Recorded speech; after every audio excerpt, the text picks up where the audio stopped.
Well, hello and welcome to Beat the Reset. My name is Tim and I am the guy in the hat. And today I have with me once again my very good friend, associate and colleague, Sam Lawrie from Adams Bullion. How are you, Sam? Really well, thanks, Tim. Yourself? I'm always well. All the better for seeing you, of course, mate. And they love you on the channel because of the information that you have as a trader and as an expert in bullion. And I believe that our topic today is platinum, and this is something that I don't speak a lot about on my channel, and you're educating us on the value of this incredibly rare industrial metal. So first of all, why don't we start off just to refresh everybody's memory with who you are, and then let's get into a conversation about platinum. So over to you. Just tell us who you are, and over to you, Sam. Yeah, so Sam Lawrie is my name. I'm the the Director of Operations here at Adams Bullion. Now, I've got a history of working in the financial services industry. I've worked at CFD brokers, an algorithmic trading firm, a stock analysis firm. So, yeah, a wide range of roles across the financial services industry. Went to Melbourne University for Finance and Economics to learn about how to do it all. That's led to where I am today, running a bullion dealer here with my business partner, John Adams, the famous economist who helped defeat the cash ban back in 2020. We sell gold, silver and platinum coins and bars to our clients.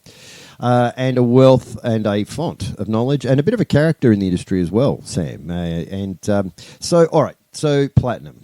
This conversation today is what is it? You know, how rare is it? Mm-hmm. How valuable is it? Should we hold it? What diversifications do we need? In a portfolio, how would you diversify into platinum? Would you hold it in bars, in coins? All these things. So take it away, Sam. Tell us what you know about platinum. So I'll start off by saying that platinum is not a monetary metal like gold and silver are. It doesn't have 5,000 years of history as being money, as being used as money. It is an industrial metal. Despite the fact it's a precious metal, it is not a monetary metal. Now, even still, platinum is used a lot in jewellery, and it is used to make coins and bars, like the ones that I sell for investment-grade bullion. Now, in terms of why you'd buy platinum, I think about it from a relative value perspective. So to give you an idea, platinum is 30 times rarer in the Earth's crust than gold is. The problem is that central banks don't buy it like they do gold. So despite the fact that it's a lot rarer, it's not bought in huge quantities to stick in the vault like gold is. Hence why gold at the moment is twice the price of platinum. Today you can buy an ounce of platinum from me for a hair under $1,700 Aussie, whereas an ounce of gold from me is, $3,600, give or take. A little bit over twice the price of platinum. And if you look back at it historically, back in 2008, platinum was twice the price of gold. So in 2008, platinum was up to $2,300 per ounce. Today we're at just over $1,000 per ounce, so it's come off a lot from that 2008 high. Few different reasons there. I can go into those as well. But the point is that from a ratio perspective, it's very cheap compared to gold. So if you expect platinum to regain its value compared to gold, then it may be a great idea to invest in platinum. And then, once the ratio becomes more in platinum's favour, then switching your platinum out for gold. In the same way that if you see silver is undervalued compared to gold, like we do, then buying silver now and swapping it for gold later at a lower ratio, it's the same sort of thinking with buying platinum now while it's really cheap compared to gold, waiting for that to change, and then one day when it's the same price as gold or maybe even twice as much as gold is again, then flipping it back into gold at that point and getting more gold than you'd be able to get today if you just bought gold, if that makes sense. Yeah, trading ratio, absolutely. Yes. So I've got a portfolio. I've got $100,000 and I want to invest in gold, silver and platinum. Mm-hmm. What diversification would you consider with that kind of investment? So I'll preface this by saying that it'll come down to your investment the level of risk that you're happy to have in your portfolio. So for people with lower tolerances to risk, I would be going heavier on gold and lighter on silver and platinum. Gold's the slow and steady one of the three. It's the least volatile, so it'll have the least volatility in your portfolio. If you don't want to watch your portfolio be very volatile on you, then go heavier towards the gold. Now, with myself, and I can only answer the question for myself here, I, as a relatively young man, have a relatively high tolerance for risk and volatility in my portfolio. So for me, I would be going a lot heavier on silver and platinum than I would be going on gold for my mix. So, again, this is just me talking here. I'd be looking at going, 50, 60% silver, something like that. 20, 30% platinum, and then the rest in gold. So, mostly silver with some platinum there as well, and then the rest into gold would be my answer with my risk tolerances as an investor. And with platinum, the refinement is it the same as gold and silver in terms of 999? Is that what we tend to see? So with platinum, it's generally marked as a little bit less pure than silver and gold, only because it's harder to work with at the refineries. Molten platinum doesn't flow as well as molten gold and silver do, so in its liquid form, which makes it a lot harder to work with when you're making coins, bars, and jewelry. So it is a bit more of a challenge from that perspective. So generally in Australia, the platinum that you buy as bullion has got to be at least 3 nines fine. A lot of the time it's 3 nines 0.5, so 99.95% pure, compared to, when you buy silver, most of the time it's 4 nines pure, so, 99.99% pure. But it's, to be classified as bullion by the Australian Tax Office, it does have to be at least 3 nines pure. Yeah. So in the past, we saw platinum, palladium used in catalytic converters in the emissions control systems of cars. Now we're seeing a slight movement in the price of platinum, and there are emerging industries that few people are talking about at the moment. I guess the question is, how much influence do those emerging industries have over the price of platinum and the spot price? Are these emerging industries anything to do with the rise in the price of platinum? So, you're absolutely right about the rise in the price of platinum. Over the last few months, it's up about 16% in US dollars, which is not a bad little return for a couple of months. Considering that a bank will pay you 5% per year, you're getting 3 years of bank interest rates over the space of a few months. You can't cry too loudly. But to answer your question around the uses of platinum, so you're absolutely right. It predominantly in industry, it's used in a lot of different applications, but most of it has been used in catalytic converters for cars. Platinum has really, really unique chemical properties. I'm not a chemist here, but if you look at the way that platinum performs as a chemical element, it's really unique. It's hard to find another metal like it. And that's why people like using it in catalytic converters for cars. Now, having said that, back in 2008, something that led to the drop in price in platinum from $2,300 US to where it is now at just over $1,000 was that car manufacturers essentially switched from using mostly platinum in their catalytic converters to using mostly palladium. At this point in time, palladium was significantly cheaper than platinum, a couple $100 US an ounce compared to 2,300. These manufacturers could save themselves a lot of money by using palladium, which is much cheaper compared to platinum. Now, fast forward, 10, 15 years from there, the palladium price has come up a lot. It's gone from a couple of $100 an ounce to, around $1,000 an ounce now, and it hit as high as $3,000 an ounce over the last few years, US dollars, which my thinking here is that change in value, platinum coming down a lot, palladium moving up a lot, well, now it makes sense to switch back to using platinum in the catalytic converters because you're not saving much money, if any at all, from using palladium instead. So why not switch back to platinum? And that's why we're seeing an uptick in demand for platinum from industry.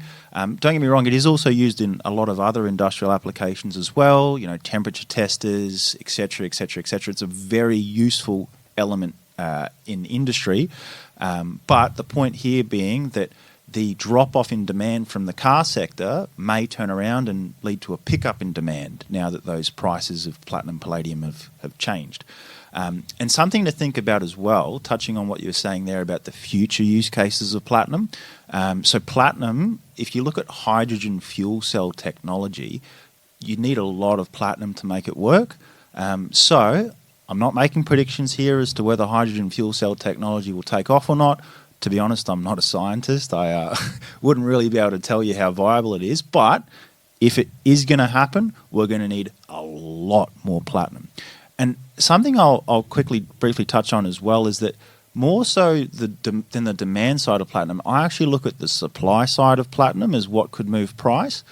Even if the demand for platinum just stays the same as it is now, if you look at the supply of platinum, well, 90% of the world's platinum comes out of South Africa. And again, I don't want to talk badly about anybody here, but South Africa has been having a lot of issues around infrastructure. You know, they've got something over there called load shedding, where the power will just go out for hours at a time throughout the day.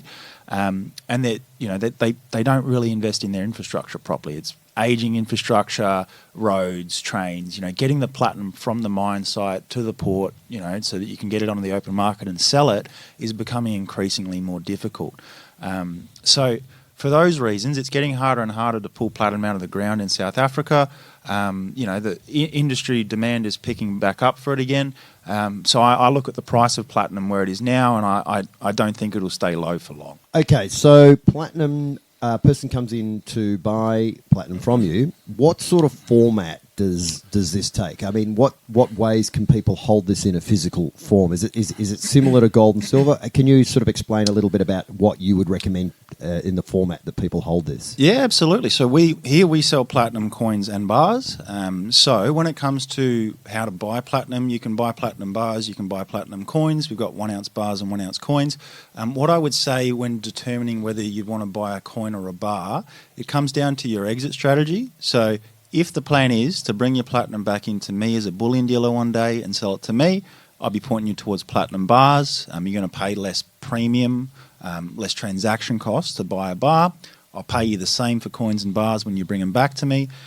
So why not save yourself on transaction costs and go for a bar? Now, having said that, if you would like to play the collector market with coins, like I do myself, I'd be going for platinum coins. So, to each their own there.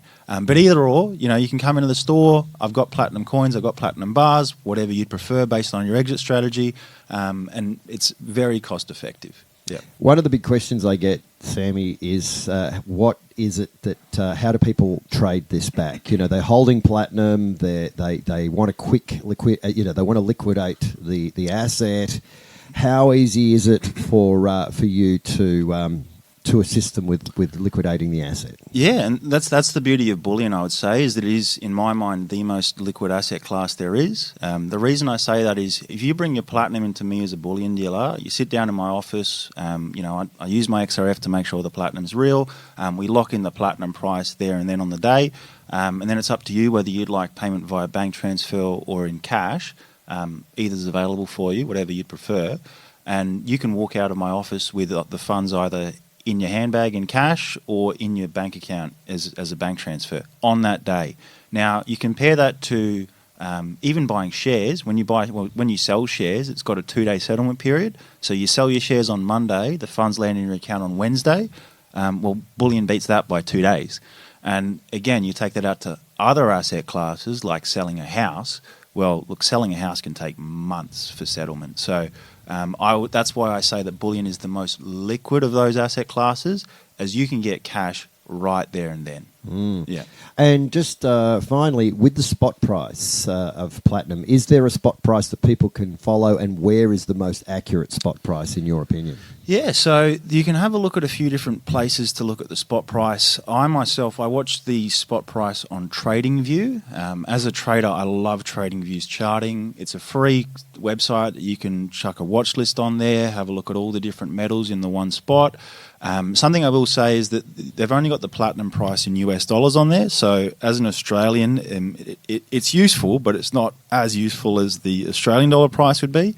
So if you want to ever find the Australian dollar spot price of platinum, what I would say is go to kitco.com. They've got the spot prices in local currency for all of the different precious metals. So if you're ever looking for it, that's in my mind the place to find it. That is absolutely perfect. Well, that is it, of course. Another amazing little session with Sam from Adams Bullion, of course, in Melbourne, level 3, 257 Collins Street, suppliers of the finest quality gold, silver and platinum in the nation. Also suppliers of XAG, XAU, XPT brands, coins and so on. Well, that's it, Sam. We're going to sign off for today, having educated the audience just a little bit more on platinum. That's it, of course, for me, the Guy in the Hat. I hope you've enjoyed this session today. We have many, many more of these coming up, so stay tuned. In the meantime, look after your friends, look after your family, look after your health, and as always, make good choices.